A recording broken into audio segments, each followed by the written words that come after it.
आज लखनऊ में योगी सरकार 2.0 के लवबरदारी तकरीब में शामिल होंगे पीएम समेत कई बड़े लीडरान।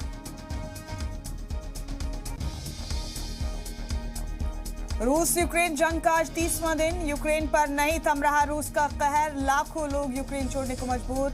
अक़वाम मुत्तहिदा जनरल असेंबली ने कहा फौरन जंग रोके रूस।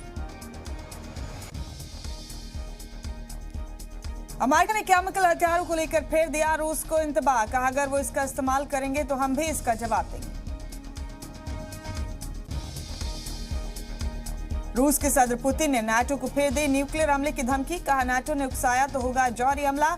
24 घंटे में दूसरी बार पुतिन ने दी है धमकी। ब्रुसेल्स की मीटिंग में नाटो ने रूस को दिया इंतबाह, कहा हम दुनिया के सबसे मजबूत इत्तेहाद। रूस ने यूक्रेन पर हमला कर बहुत बड़ी गलती की है। जुमेरात को हिंदुस्तान पहुंचे चीन के वजीर खारजा वांग यी आज भारत के वजीर खारजा एस जयशंकर और एनएसजी डोभाल के साथ करेंगे मुलाकात।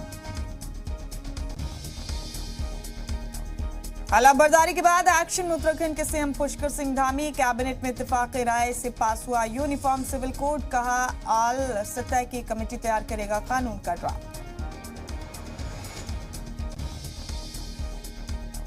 रामपुर हाट तशद्दुद में आज कलकत्ता हाईकोर्ट सुनाएगा अपना फैसला। एनएचआरसी ने मगरबी बंगाल सरकार से 4 हफ्तों में मांगी रिपोर्ट। ओवैसी ने ममता सरकार पर साधा निशाना।